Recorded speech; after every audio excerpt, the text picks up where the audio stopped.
Hello student, मैं एकता सिंह आप सभी का ज्ञान चैतन्य चैनल बहुत बहुत स्वागत करती हूँ। आज के इस टॉपिक में हम जो बचे हुए प्राचीन भारत के इतिहास से संबंधित क्वेश्चन थे उसको कंप्लीट करने वाले हैं। तो शुरू करते हैं। सबसे पहले यहाँ पर क्वेश्चन है, भाग शब्द का अभिप्राय क्या है। तो भाग शब्द जो है एक भूमिकर हुआ करता था। मौर्य साम्राज्य की आय का प्रमुख स्रोत जो है भूमिकर था। ये सिद्धांत था उपज का 1/6 होता था, परंतु व्यवहार में आर्थिक स्थिति के अनुसार कुछ बढ़ जाता है। भूमि कर को भाग कहा जाता है। अगला क्वेश्चन देखते हैं। ईसा की प्रारंभिक शताब्दियों में दक्षिण भारत तथा रोम के बीच घनिष्ठ व्यापारिक संबंध की सूचना किस स्थल की खुदाई से प्राप्त होती है। तो आंसर क्या होगा, अरिका मेरु। केंद्र शासित पांडिचेरी से 3 किलोमीटर दक्षिण में जिंजी नदी तट पर स्थित अरिकामेडु दक्षिण भारत का एक प्रसिद्ध पुरास्थल है। अरिकामेडु के उत्खनन में जो सामग्रियां हैं उससे विदित होता है कि ईसा की प्रारंभिक शताब्दियों में भारत तथा रोम के बीच घनिष्ठ व्यापारिक संबंध था। रोम का माल अरिकामेडु के गोदामों में जमा होता था तथा फिर वहां से उसे देश के अन्य भागों तक पहुंचाया जाता था। अगला क्वेश्चन है, कावेरी पत्तनम किसका प्रमुख बंदरगाह था। तो कावेरी पत्तनम जो है चोलों का प्रमुख बंदरगाह था। कावेरी पत्तनम पुहार चोलों का प्रसिद्ध बंदरगाह था। बताया जाता है कि संगमकालीन चोल शासक करिकाल ने सिंघल से 1200 युद्ध बंदियों को लाकर पुहार यानी कि कावेरी पत्तनम के समुद्री बंदरगाह के निर्माण में लगा दिया था। आगे है, गुप्त प्रशासन में प्रथम कुलिक पदाधिकारी से तात्पर्य है मुख्य शिल्पी। तो गुप्त प्रशासन में प्रथम कुलिक पदाधिकारी प्रधान शिल्पी होता था। गुप्त वंश की स्वर्ण मुद्राओं को किस नाम से जाना जाता था। तो स्वर्ण मुद्राओं को दीनार कहा जाता था। गुप्त साम्राज्य में सोने के सिक्कों को दीनार तथा रजत यानी चांदी के सिक्कों को रूपक कहा जाता था। अगला क्वेश्चन है, हूण आक्रमण के परिणाम स्वरूप मध्य एशिया के साथ व्यापार बंद हो जाने के पश्चात भारतीय व्यापारियों द्वारा व्यापारियों के लिए केंद्रीय स्थान कौन सा था। तो दक्षिण पूर्वी एशिया। आगे, भारत में हूणों की सत्ता की स्थापना किसके नेतृत्व में हुई थी। तो तोरमाड़ के नेतृत्व में हुई थी। तोरमाड़, ए ऑप्शन सही है। आगे देखते हैं, निम्न ग्रंथों में से किसने विधवा के पुनर्विवाह की अनुमति दी थी। तो यहाँ पर सही आंसर हो जाएगा नारद स्मृति। नारद स्मृति ने ही विधवा के पुनर्विवाह की अनुमति दी थी। आगे देखते हैं, गुप्तकालीन रचना नारद स्मृति के एक श्लोक के अनुसार 5 आपत्तियों में स्त्री पुनर्विवाह का विधान है। पति का पतन होना, मृत हो जाना, संन्यास ग्रहण करना, क्लीव हो जाना और समाज में बहिष्कृत किया जाना। अगला क्वेश्चन है, निम्नलिखित में से किस ग्रंथ में तत्कालीन प्रशासन में भ्रष्टाचार पर प्रकाश पड़ता है। तो मच्छीकट्टिनम से ये पता चलता है कि उस समय की जो है भ्रष्टाचार होता था। तो शूद्रक जो है रचित मृच्छकटिकम गुप्तकालीन रचना है जिसमें छोटी छोटी कहानियों के माध्यम से तत्कालीन प्रशासन के भ्रष्टाचारों को उजागर किया गया है। अगला क्वेश्चन है, कुमार देवी ने अर्ध धर्म चक्र जिन बिहार कहाँ बनवाए थे। तो सारनाथ में बनवाए थे।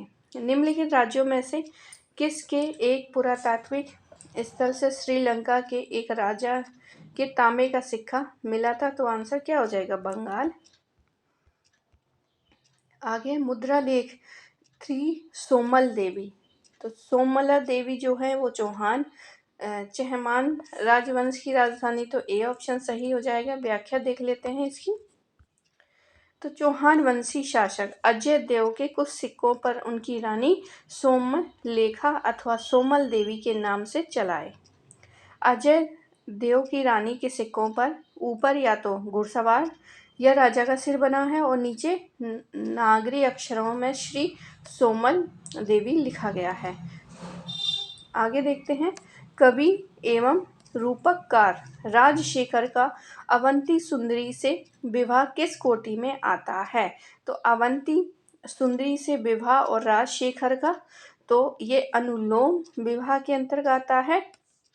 तो प्राचीन हिंदू समाज में अनुलोम और प्रतिलोम विवाह प्रचलित में थे। अनुलोम में उच्च वर्ग का व्यक्ति था और ठीक उसके नीचे वर्ण की कन्या के साथ विवाह होता था तो उसको अनुलोम कहा जाता था। और अगर प्रतिलोम हो तो जो उच्च कल की कन्या है और जो है उसके ठीक नीचे वाला पुरुष हो तो हम प्रतिलोम विवाह कहते थे। लेकिन यहाँ पर जो है राजशेखर ब्राह्मण थे तथा अवंती सुंदरी क्षत्रिय थे, इसलिए इसको अनुलोम विवाह की श्रेणी में रखा गया।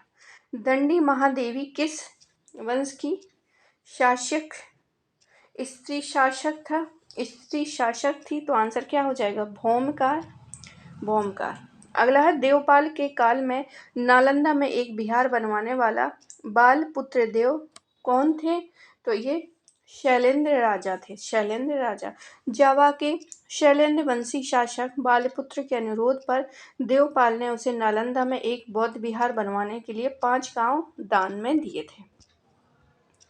राजा बल्लाल सेन अपनी निम्नांकित ग्रंथ के लिए विख्यात है, तो प्रबंध दान सागर हो जाएगा।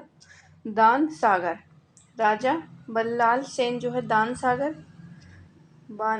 तो सेन वंशीय शासक बल्लाल सेन स्वयं विद्वान तथा विद्वानों के संरक्षक था। उसने दान सागर नामक ग्रंथ की रचना की तथा एक अन्य अद्भुत सागर की भी रचना की थी बल्लाल सेन ने, परंतु ये पूरा नहीं कर पाया। आगे देखते हैं, भारत में निम्नलिखित मुस्लिम आक्रमण के संदर्भ में निम्नलिखित कथन पर विचार करना है। तो ये यहीं तक था। इसके आगे हम अगले वीडियो में भी और भी हैं तो इसको देख लेते हैं यहीं पर। तो भारत में निम्नलिखित प्रारंभिक मुस्लिम आक्रमण के संदर्भ में निम्नलिखित कथनों पर विचार करना है। अफगानिस्तान पर आक्रमण एवं हिंदू शासन समाप्त करने वाली प्रथम तुर्की शासक याकूब इब्न लायत था। अरब लोग पंजाब तथा विजय नहीं कर सके। महमूद गजनबी ने हिंदू स्थापत्य कला की आलोचना की थी। तो 1 और 2 जो है वो यहाँ पर सही हो जाएगा। तो आंसर हमारा ए ऑप्शन जो है वो यहाँ पर सही है। आगे देखते हैं, निम्नलिखित में से किस अनुक्रम में मोहम्मद गजनबी ने भारत पर आक्रमण किया था? तो सबसे पहले मुल्तान हो गया। मुल्तान, थानेश्वर, कश्मीर, मथुरा और कन्नौज। आगे देखते हैं, दक्षिण भारत की राजनीति से स्थित क्वेश्चन है, निम्नलिखित में से कौन सर्व सत्ता संपन्न चोल शासक था? तो आंसर क्या हो जाएगा? पारंतक। चोल शासक पारंतक प्रथम सर्व सत्ता संपन्न शासक था। उसके पिता आदित्य प्रथम पल्लव नरेश अपराजित का सामंत था। पारंतक मदुरा के पांड्य शासक राज सिंह द्वितीय पर आक्रमण किया। पांड्य नरेश ने सिंघल के राजा की सहायता प्राप्त की, परंतु पारंतक ने दोनों की सम्मिलित सेनाओं को वेलूर के युद्ध में हरा दिया।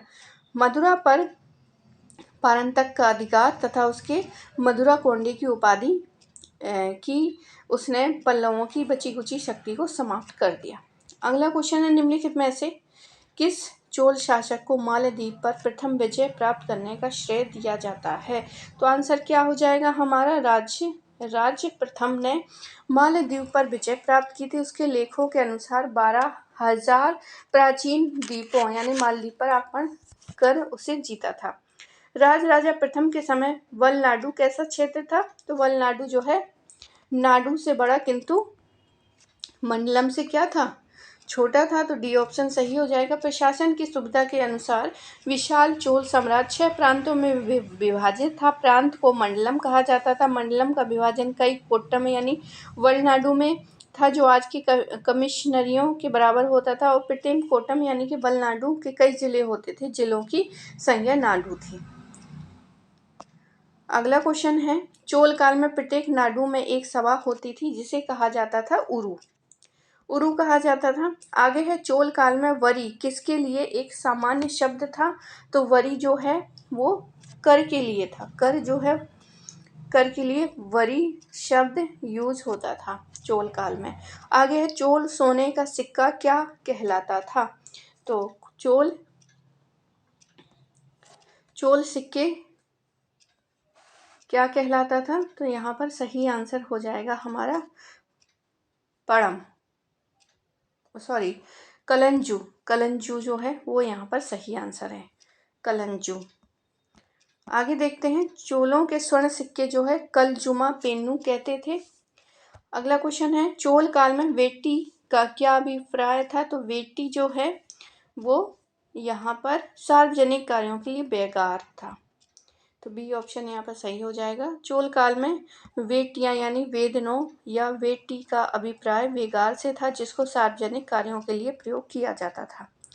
तो अब इसके अलावा जो है मध्यकालीन भारत से, वो हम अगले वीडियो में करेंगे। आई होप आपको ये वीडियो पसंद आया होगा। पसंद आया तो प्लीज़ लाइक करें, शेयर करें और सब्सक्राइब करें।